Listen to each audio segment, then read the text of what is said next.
오늘 그 일부 예배에 참석하기 위해서 일찍 집을 나와서 교회로 운전을 하고 오는데요. 날씨가 너무 좋았어요.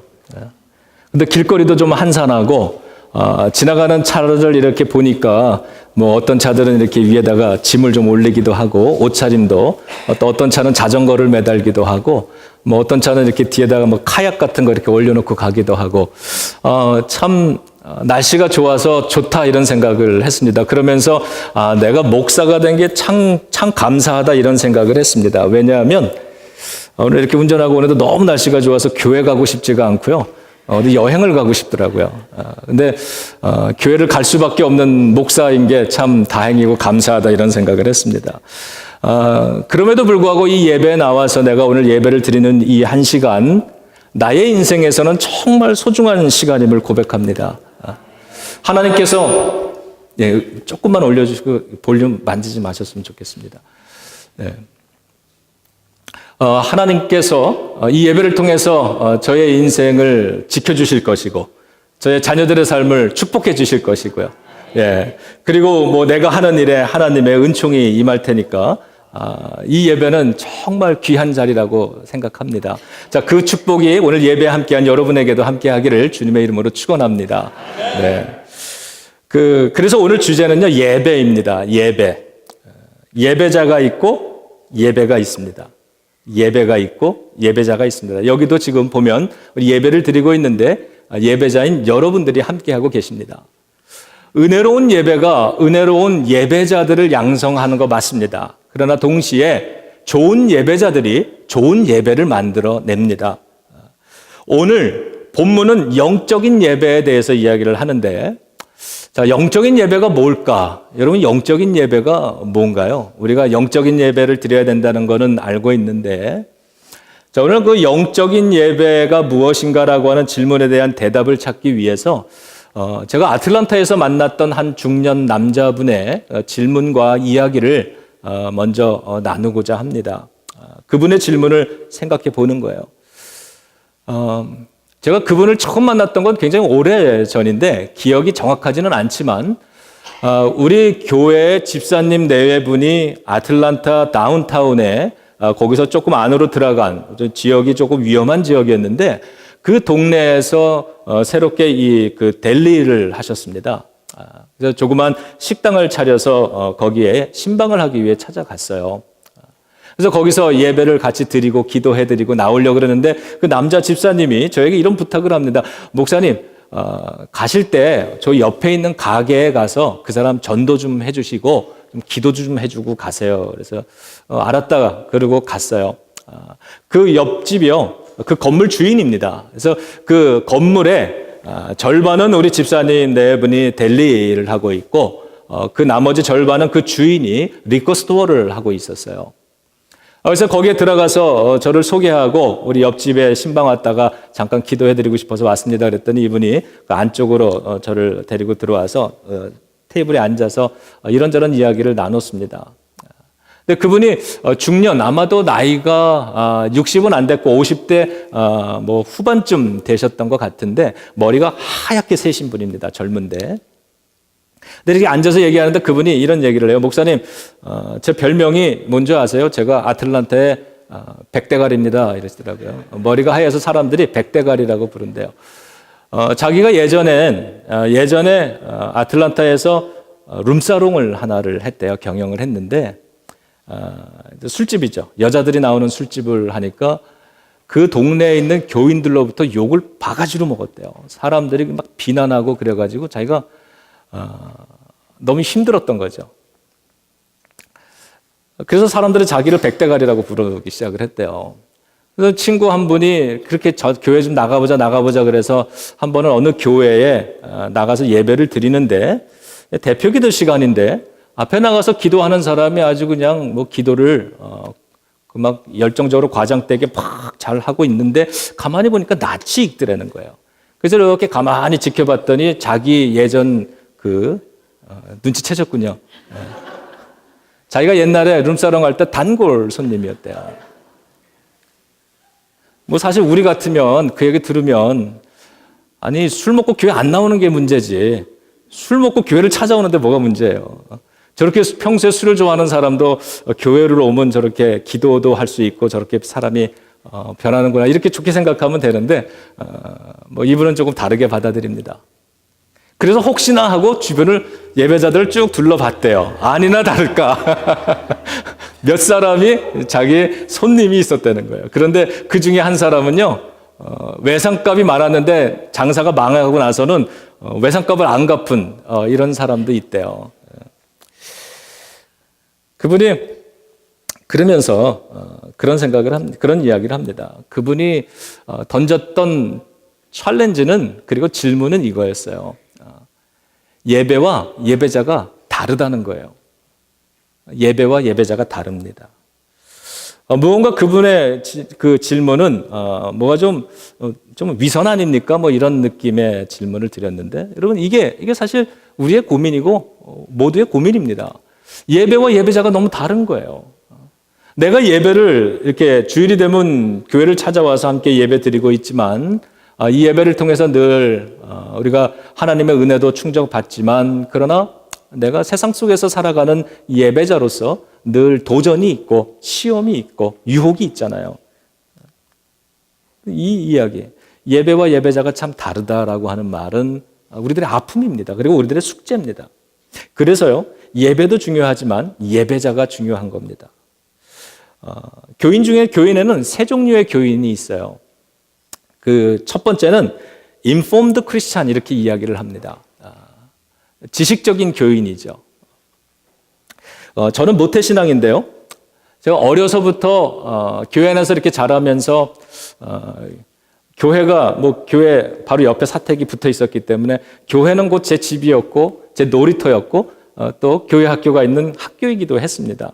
어려서부터 교회 안에서 많은 성경의 이야기들을 배웠고요. 기도하는 법을 배웠습니다. 그래서 저는 기도를 어떻게 하는지도 배워서 알고 있었고 성경의 내용들도 잘 알고 있었습니다. 그리고 구원받았다는 사실도 배워서 알고 있었습니다. 예수님을 믿는 사람들은 누구든지 구원을 받는다고 배웠기 때문에 나도 예수님을 믿으니까 당연히 나도 구원받은 상태라는 것을 나는 그렇게 이해했습니다. 그러나 어느 누군가가 저에게 너 구원받았냐 이렇게 물어보면 저는 때로는 네, 때로는 글쎄요, 때로는 아닐지도 몰라요 이렇게 대답을 했던 시기입니다.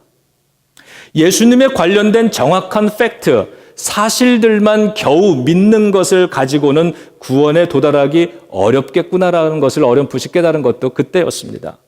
왜냐하면 야고보서 2장 19절에 보면은요, 이 귀신들도 하나님이 누구이신지, 예수님이 누구이신지를 알고서 하나님을 두려워했다라고 하는 말이 나옵니다. 하나님이 누구인지를 아는 인포메이션이 귀신에게도 있다는 거예요. 그래서 그들이 하나님을 두려워한다는 겁니다. 여러분, 인포메이션만 가지고서 구원을 얻는다면 귀신도 구원을 얻은 게 되는데 말이 안 되잖아요. 그래서 지식만 가지고는 하나님이 누구신가, 구원은 믿는 사람들이 받는 것이구나, 이러한 지식만 가지고서는 구원받지 못했을 수도 있구나라는 생각을 하게 됐습니다. 그 다음에 두 번째가 conformed Christian. 교회의 문화와 관습에 익숙한 성도들인데요. 이 conformed라고 하는 것은 어느 단체나 이런 공동체, 어느 집단, 이런 조직의 다른 사람들의 행동과 생각, 이것을 같이 따라한다는 이야기입니다. 거기에 동의하고 같이 행동한다는 거, 관습이죠. 관습. 그래서 conformed Christian 그러면 교회의 문화에 익숙한 교인, 교회의 관습에 익숙한 교인, 이런 사람들을 얘기합니다. 저는 나이가 들어가고 어른이 되어가면서 자연스럽게 교회의 문화를 배웠습니다. 교회의 문화는 이런 것이다. 그리고 교회의 관습은 이런 거다. 교회의 시스템은 이런 것이고, 그리고 질서라는 것이 있구나. 이런 것도 배우고 조금 더 커서 눈에 보이는 것만이 아니라 그 내면을 좀 이해할 수 있는 나이가 되어서는 교회 안에도 어떤 역학관계가 있구나. 하이어라키 같은 이러한 구조도 있는 거구나. 이런 것들을 나름대로 알게 되었습니다. 교회는 이렇게 움직이는구나. 교회는 이렇게 해서 돌아가는 거구나. 이거를 알게 됐습니다. 그리고 저는 그러한 배경 속에서 교회학교 교사도 하고 성가대도 이렇게 하고 제가 이렇게 열심히 일을 하면 교인들은, 많은 사람들은 믿음이 좋은 사람이다 이렇게 나에 대해서 이야기를 해줬습니다. 저는 나름대로 교회 생활에 대한 자신감이 있었습니다. 왜? 내가 알고 있고 내가 이 교회의 규범 안에 있기 때문에 그렇습니다.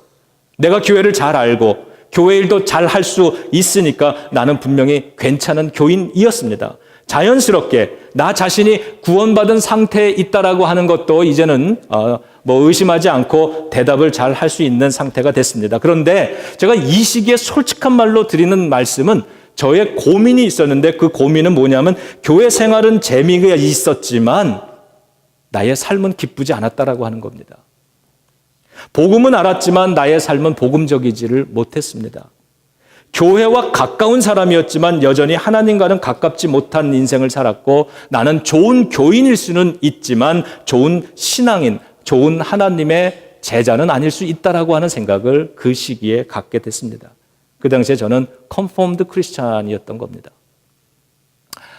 마지막 세 번째로는 트랜스포럼드 크리스찬인데요. 트랜스폼이라고 하는 말은 단순한 체인지가 아니죠. 사전을 찾아보면 성품이 바뀌는 것, 구조가 바뀌는 것, 본성이 바뀌는 것 이렇게 설명을 합니다. 그게 트랜스포메이션이죠.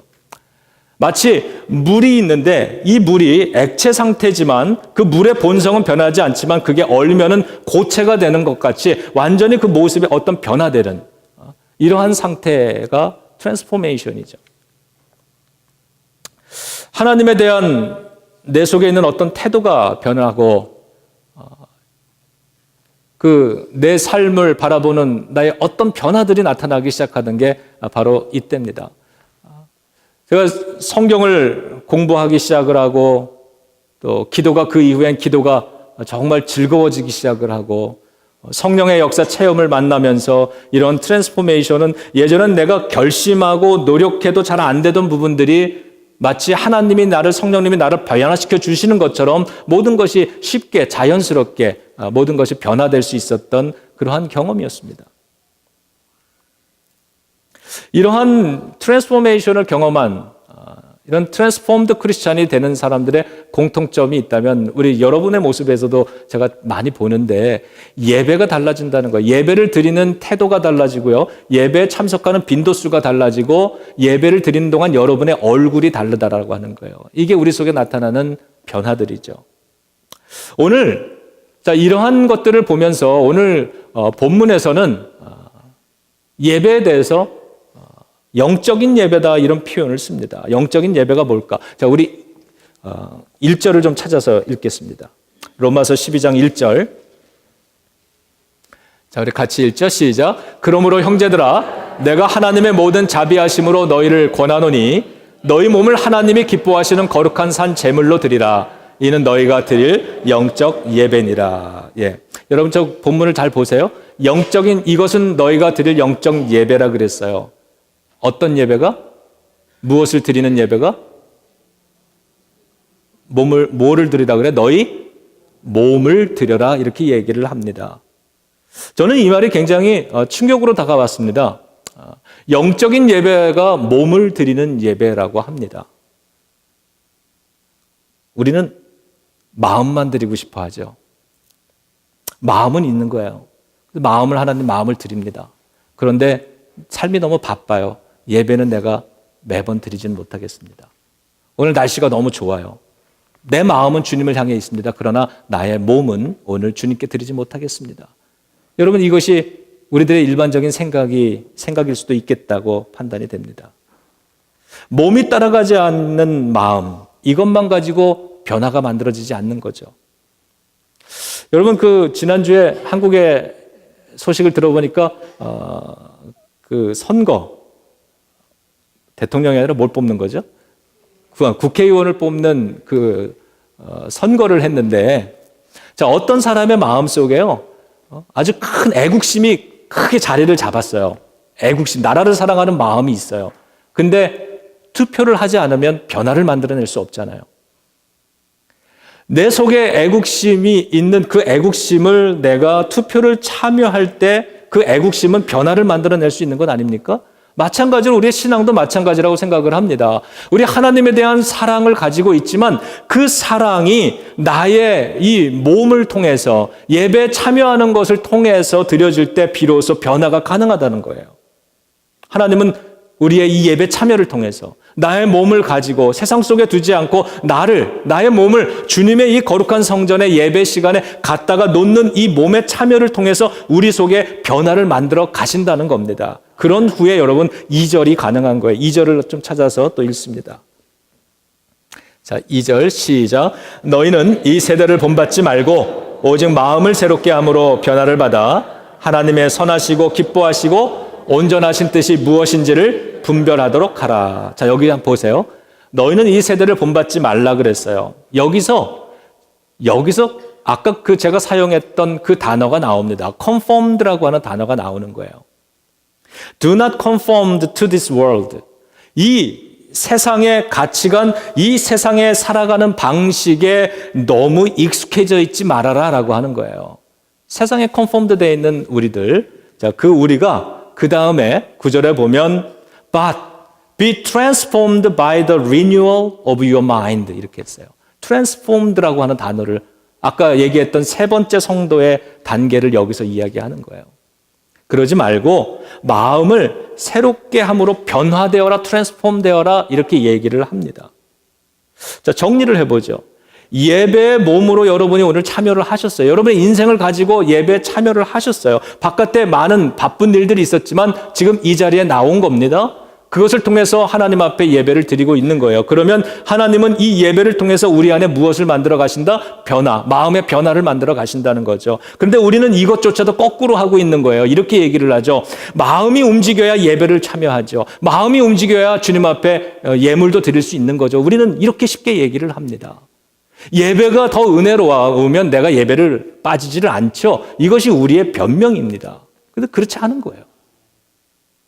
내가 예배를 드리지 않는 영적인 예배는 몸으로 드리는 예배라 그랬어요. 여러분, 우리의 몸이 아까도 일어나서 우리가 찬양을 부르고 박수를 친 이런 이유는요.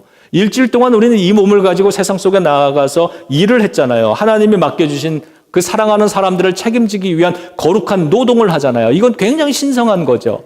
우리가 비록 여기 나와서 어떤 사람은 참 힘들게 일하고 어떤 사람은 일하면서 우리가 직장에서 참 많은 상처도 받아서 남모른 눈물도 흘리지만 그럼에도 불구하고 우리가 행하는 그러한 일주일의 노동은 거룩한 거잖아요. 왜? 사랑하는 사람들을 책임지고 여러분이 그렇게 노동을 해서 벌은 수입을 가지고 이렇게 선교도 하고 교회를 유지해 나가고 있잖아요.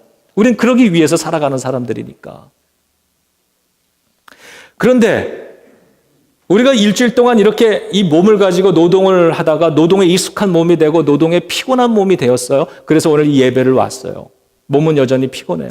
몸은 여전히 일에 익숙해져 있어요. 이것을 다시 깨우는 거 아닙니까? 몸을 하나님께 예배의 도구로 다시 바꾸는 거죠. 그래서 이 예배를 드릴 때 가만히 드리지 말고 찬양을 드릴 때도 가만히 드리지 말고요. 여러분 일할 때 여러분 가만히 이러고 일하세요? 가만히 이러고 일합니까? 뭐 그런 직장도 있기는 할 거예요. 그래서 대부분이 손발을 움직입니다. 여러분 우리가 예배를 드릴 때도 이 손을 써서 손을 들어서 하나님께 찬양도 드리고 이 몸 전체를 예배의 도구로 드리는 거죠. 그런데 예배가 일에는 익숙해서 일은 잘하는데 예배는 익숙하지 않으니까 자꾸 예배는 가만히 이러고 드리는 거야. 이러고. 성령이 계시네. 그래서 깨우자는 거예요. 내 영혼아 주를 찬양할지어다. 저는 이 시편을 읽을 때마다 얼마나 위로가 되는지 몰라요. 그 바쁘게 힘들게 어렵게 살아가던 그 시편 기자가 하나님 앞에 예배를 드려야 되는데 몸이 깨어나질 않는 거죠. 마음이 깨어나질 않는 거죠. 그러니까 내 영혼아 하나님께 찬양하라 찬양하라 자꾸 자기를 깨우는 거 아닙니까? 손을 들어 찬양하라 하나님께 기뻐하며 찬양하라 자기의 몸을 자꾸 깨워서 하나님께 예배의 도구로 드리는 겁니다. 영적인 예배는 몸으로 드리는 예배다. 마음은 그 다음에 우리가 예배를 드리면 하나님은 이 예배를 통해서 우리의 마음을 세상을 쫓아가던 마음에서 세상의 일 때문에 불평하고 걱정하고 염려하고 지쳐있던 마음에서 오늘 이 자리에서 다시 주님의 그 마음으로 새롭게 힘있게 용기 있게 기쁘게 변화시켜 주신다는 거죠. 여러분 이걸 거꾸로 하지 마시기를 주님의 이름으로 축원합니다. 자, 그리고 세 번째로는 아까 뭐라 그러냐면 성경 다시 한번 펴주시겠어요? 그렇게 마음이 새로워지면 뭘 할 수 있냐 하면 하나님의 선하시고 기뻐하시고 온전하신 뜻이 무엇인지를 분별하도록 한다. 분별하다, discern 한다는 거죠. 여러분 보세요. 지금 이 말을 한번 보세요. 하나님 앞에 내가 몸으로 하나님 앞에 참여하는 거, 예배로 참여했죠? 계속 예배를 드릴 때 주님은 그 예배를 통해서 우리의 마음속에 새로운 일들을 이루어 주시죠. 변화를 만들어내시죠. 그 변화가 되어지면서 뭘 할 수 있는 거예요? 하나님의 뜻을 그때부터 분별하기 시작하는 거예요. 전에는 하나님의 뜻을 잘 몰랐어요. 그런데 이제는 하나님의 뜻을 아는 거예요. 하나님이 나에게 뭘 원하시는지, 내가 이런 상황에서 어떤 선택을 하길 원하시는지, 하나님이 나로 인해서 기뻐하는 건 뭐고 나로 인해서 슬퍼하는 건 뭔지 이걸 알게 되는 거죠. 하나님의 뜻을 분별하게 된다는 거예요. 여기까지가 영적인 예배에 대한 말씀입니다. 1절과 2절. 그리고 3절부터 8절까지가 나오는데요. 여러분 여기서부터는 이제 훈련에 대한 이야기입니다. trained 됐다, disciplined 됐다 이런 이야기죠. 여러분 그 은혜 받았다고요?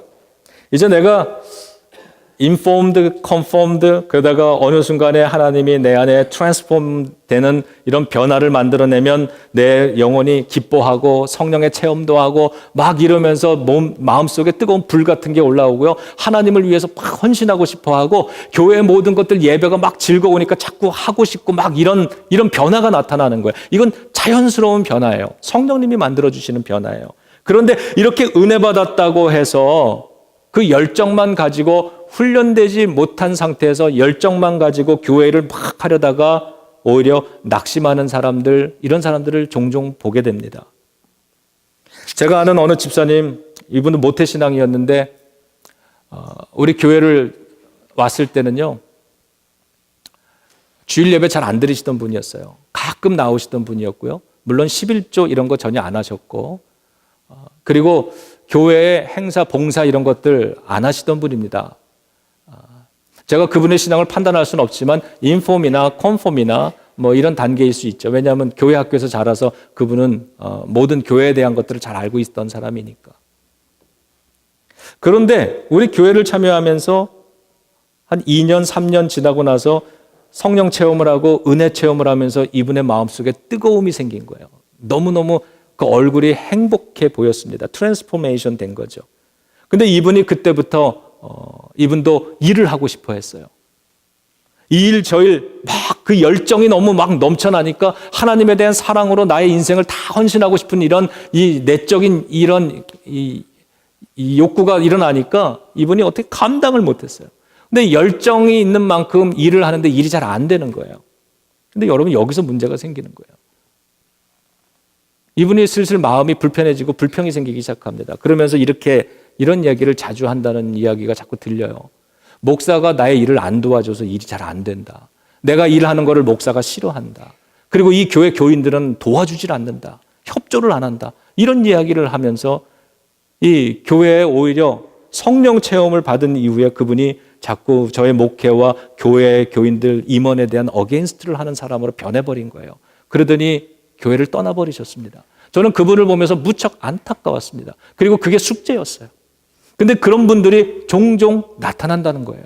무엇이 문제일까? 저는 오늘 이 본문 속에서 그 해답을 찾았습니다. disciplined. 성경은 1절과 2절에서 영적인 예배에 대해 이야기하고 하나님이 우리 안에 만들어주시는 이 변화를 이야기하셨어요. 그리고 내가 변화된 그러한 성도로서 그 다음엔 뭐냐? 오늘 이제부터 읽을 3절부터 8절 그것을 나타내 줍니다. 여러분 성경을 좀 한번 펴서 좀 보도록 할게요. 로마서 12장 3절 내게 주신 은혜로 말미암아 너희 각 사람에게 말하노니 마땅히 생각할 그 이상의 생각을 품지 말고 이랬어요. 자, 은혜로 말미암아 말을 한다. 자, 은혜 받은 상태에서 서로 이야기를 하는 겁니다. 마땅히 생각할 그 이상의 생각을 품지 말고 이게 무슨 말입니까? 신앙의 단계가 있다는 겁니다. 마땅히 품어야 될 그 상황에서 품어야 될 것 이상을 생각하지 말아라. 그리고 주신 믿음의 분량대로 지혜롭게 생각하라. 분량이 있다는 겁니다. 지금 내가 마음의 뜨거움이 있지만 지금 감당할 수 있는 믿음의 분량이 있고 그것을 잘 감당하면 하나님이 착하고 충성된 종아 네가 작은 일에 충성했으니 보라 큰 일을 맡기리라 그러면서 더 큰 일 다음의 일을 맡기는 거예요. 그리고 4절에서 뭐라고 얘기합니까? 중요한 이야기를 합니다. 4절 같이 읽습니다. 시작. 우리가 한 몸에 많은 지체를 가졌으나 모든 지체가 같은 기능을 가진 것이 아니니. 네. 여기서 한 몸이 많은 지체를 가졌다라고 얘기를 했습니다. 우리가 지체죠. 다양한 교회는 다양한 사람들이 있다는 겁니다. 그 다양한 사람들이 각각 가진 기능이 있다는 겁니다. 우리의 몸이 따로 움직이는 것이 아니라 서로 조화를 이루면서 움직이는 것처럼 교회도 그렇다는 겁니다. 그러니까 내가 마음의 뜨거움이 있어서 일을 하고 싶지만 교회의 일이라고 하는 것은 훈련되어져야 되는 것이고 관계로 일을 하는 겁니다. 사람들과의 관계로 일을 하는 거예요. 제가 조금 이따 말씀드릴게요. 우리가 한 몸에 많은 지체를 가졌으나 모든 지체가 이와 같은 기능을 가진 것이 아니니 이와 같이 우리 많은 사람이 그리스도 안에서 무엇이 돼요? 한 몸이 되어 서로 지체가 되었느니라 그랬어요. 한 몸이 되는 겁니다. 이거는 조화입니다. 서로가 서로 같이 앞에 부분에 너무 과하지 않게 일을 하는 것이고 여기선 관계를 중심으로 일을 해나가는 것이고 6절, 7절, 8절 보면은 하나님이 주신 은사가 각각이다. 예언이면 믿음의 분수대로, 혹 섬기는 일이면 섬기는 일로, 가르치는 자면 가르치는 일로, 위로하는 자면 위로하는 일로, 구제하는 자는 성실함으로, 다스리는 자는 부지런함으로, 긍휼을 베푸는 자는 즐거움으로 할 것이니라. 여러분 이게 무슨 이야기입니까? 각각 맡겨진 그러한 일들이 다르다는 거죠. 그 일에 맞춰서 서로 조화를 이루면서 나가는 것이다. 훈련되어져야 된다는 겁니다. 예언의 은사를 받은 사람은 예언의 훈련을 받으라는 거고요. 봉사의 이 은사를 받은 사람은 봉사를 하는 그런 훈련을 받아서 같이 일하는 방법을 배워 나가라는 거죠. 협력하라는 겁니다. 정리해 볼게요. 1절과 2절은 예배를 통한 거룩한 예배, 영적인 예배를 통한 하나님과 우리의 관계를 말씀하신 거예요. 그런 다음에 3절부터 8절까지는 우리 예배자와 예배자의 관계를 말합니다. 교인과 교인의, 사람과 사람의 관계를 말하는 거죠. 여러분 교회는 관계로 일합니다. 저 십자가를 보시면 십자가는 두 개의 막대기로 되어 있죠. 하나는 세로로 되어 있는 막대기입니다. 이것은 하나님과 우리의 관계를 의미한다고 보통 해석하죠. 그리고 이 수평으로 되어져 있는 이것은 교인과 교인, 사람과 사람의 관계를 말하는 거죠. 하나님께로부터 받은 그 사랑을 우리는 사람과 사람의 관계 속에서 실천하면서 살아가야 된다는 가르침입니다. 이게 될 때, 이게 조화를 이룰 때 우리는 십자가의 삶을 살아가는 게 가능하다고 하는 교훈이죠. 하나님과의 관계가 맺혀지지 않고는 하나님의 일을 하면서 열매를 맺을 수가 없는 거고요. 교회 일을 할 때는 교인과 교인의 관계가 맺어져야 된다는 겁니다. 다시 말하면요. 사명이라고 하는 건 하나님과 이 관계로 일하는 겁니다. 하나님이 모세를 부르시지 너는 가서 바로에게 가서 내 백성 이스라엘을 해방시키라고 말하라. 하나님이 사명을 주시죠. 모세가 하나님과의 이 관계가 없이 자기가 궁중에서 자랐던 왕자의 신분으로 자기 민족 히브리 백성을 구원하려고 그럴 때는 그는 거절당했고 실패하고 그래서 도망가는 삶을 살아야만 됐습니다. 하나님과의 관계가 없이 하나님의 일을 하려고 그랬던 거죠. 그런데 지금 사실 하나님의 일을 하기에 가장 좋은 때는 왕궁에서 왕자로서 권력과 힘을 가지고 있을 때 자기 민족을 위해 해방시키는 일을 하기에 가장 좋은 조건 아닙니까? 그런데 놀라운 건 그때는 실패했다는 거예요. 그런데 광야로 숨어 들어가서 거기서 평범한 양치기로서 40년을 사는 동안에 하나님께서 사명을 줄 때 모세는 못한다 그랬어요. 안 하겠다 그랬어요. 싫다 그랬어요. 그런데 놀랍게도 출애굽을 시키는 역사는 그때 이루어졌다라고 하는 겁니다. 무슨 차이가 있을까? 궁중에서는 하나님과의 관계가 없이 일을 하려고 그랬고 지금은 하나님과의 관계 속에서 사명으로 일을 하기 때문에 그 일이 가능한 거죠. 저와 여러분들 우리가 무슨 일을 하든지 교회 일을 하나님의 일을 할 때 사명으로 일한다는 건 하나님과 나와의 관계성을 가지고 일한다는 거고요. 사역, 교회의 많은 미니스트리, 사역이라고 하는 건 교인과 교인의, 사람과 사람의 관계성 속에서 일을 한다라고 하는 겁니다. 여러분 이거를 혼동하시면 안 됩니다. 사역이기 때문에 다 하나님의 일이기 때문에 우리가 사람과의 관계 무시하고 하나님과의 관계로만 이 일을 하는 때 어려운 거예요. 이해가 되시죠? 네. 그래서 내가 주님의 은혜, 하나님과의 관계가 세워지는 트랜스포메이션 되는 이 경험을 하면 그 다음부터는 우리 교인들과의 관계를 이루기 위해서 그동안에 내가 이 관계를 맺지 못했다면, 트랜스포메이션 되기 전에 저렇게 인폼이라도 됐거나 컨폼이라도 됐거나, 아니면 이런 게 안 된 사람은 이제부터 지식을 쌓아나가는 훈련을 받아야죠. 인폼드 되는 과정을 밟아야죠. 그리고 교회에 이런 그 관습이나 이런 걸 배우는, 절차를 배우는 컨폼드 되는 그러한 크리스천의 훈련을 받아야죠. 그리고 나서 하나님의 일을 하는데 이런 것을 가리켜서 우리는 디시플린 됐다라고 얘기를 한다. 디시플린. 교인들 속에 내가 훈련을 받는 과정을 통해 교인들이 나를 받아들이고 인정할 수 있도록 기다려야 되는 거예요.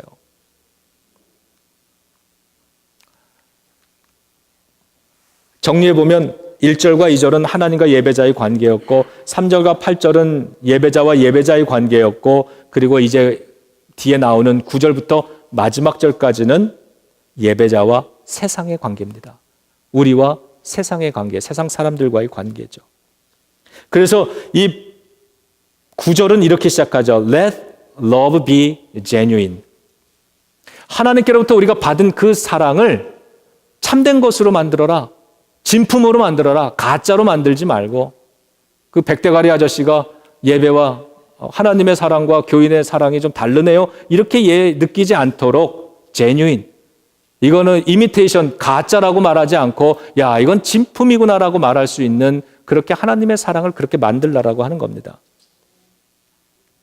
예배와 예배자가 다르지 않게 하라는 거죠. 자, 성경의 본문을 좀 보겠습니다. 9절부터 마지막 절까지는 한 12개 정도의 말씀을 하는데, 여러분 제가 쭉 설명을 드릴 테니까 한번 잘 들어보세요. 여기서 말씀하는 이야기들이 우리가요, 몰라서 못하는 내용들이 아니라는 겁니다. 첫 번째는 거짓 없는 사랑을 해라. 거짓을 미워하고 선을 붙잡아라. 그랬어요. 두 번째는 서로 사이좋게 지내고 존경하면서 지내라. 세 번째, 부지런하여 게으르지 말고 열심히 예수님을 섬겨라. 그랬어요. 네 번째는 소망 중에 즐거워하고 환난이 오면 환난 중에는 참아라. 그리고 기도에 힘써라 말씀합니다. 다섯 번째는 주변에 있는 다른 성도가 필요한 것이 있으면 공급해줘라. 대접해라. 여섯 번째는 너희를 혹 박해하는 사람이 있으면 저주하지 말고 축복해줘라. 일곱 번째는 함께 즐거워하고 함께 울어주어라. 기쁜 일이 있는데도 같이 기뻐해주지 않는 거예요. 배가 아파요. 남이 잘 되면. 남이 슬퍼하는데 느낌이 없는 거예요. 그 사람의 아픔이. 이러지 말아라. 이건 참된 사랑이 아니라는 거죠. 누가 잘 돼 있으면 가가지고 축하한다고, 너무 좋다고, 하나님 너무 감사하다고, 이렇게 좀 그 사람보다 더 호들갑 좀 떨어줄 수 있고, 슬퍼하는 사람이 있으면 가서 하나님이 도와주실 거예요. 우리 같이 기도합시다. 이렇게 말해줄 수 있는 사람이 되라는 거죠. 여덟 번째, 서로에게 교만하지 말고 겸손하게 처신해라. 교인과의 관계에서 자기 혼자 알고 있는 것처럼 가르치려고 자꾸 하지 말아라. 이 얘기예요. 9번, 아홉 번째, 악을 악으로 갚지 말고 선하게 갚아라. 10번째, 할 수 있는 대로 모든 사람과 화목하게 지내라. 교회 내에서 내가 친한 사람하고만 지나고 나랑 케미스트리가 안 맞는 사람은 어떻게든지 내가 못 살게 굴어서 쫓아내서 나가면 이제 잘 됐어. 이러지 말라는 거예요. 11번째, 원수 갚는 일은 하나님께 맡겨라. 원수를 우리가 갚는 게 아니라 하나님의 주권에 맡기라는 거죠. 하나님이 갚으시도록. 그리고 마지막 12번째, 이 모든 삶은 한마디로 악에게 지지 않고 선으로 악을 이기는 삶이다. 이렇게 얘기합니다. 여러분, 이거를 보니까 우리가 다 아는 이야기들이에요. 무슨 뜻입니까? 영적인 예배와 영적인 예배자의 삶이라고 하는 것은 지극히 상식적인 것이라는 겁니다. 그런데 교회가 왜 세상으로부터 요즘 외면받고 살아요? 세상 사람들은 교회를 보면서 상식적인 거 다 알고 있는데 기대하는데, 그런데 막상 우리들은 비상식적으로 살아가니까 그렇죠. 교회는 상식이 안 통하는 이러한 곳이 돼버리면, 그러니까 세상이 자꾸 외면하는 겁니다. 자꾸 이야기해서 미안하지만 그 백대가리, 교회는 그 사람은 교회를 보면서 자기 같은 사람도 가서 좀 숨 쉴 수 있는 장소가 되기를 원하는데, 교회를 가서 보니까 그게 안 된다는 거예요. 왜 세상은 교회를 보면서 상식적인 수준에서 다 알고 있는 거를 우리는 모를까? 왜 우리는 그걸 못하고 있을까? 이 질문이에요.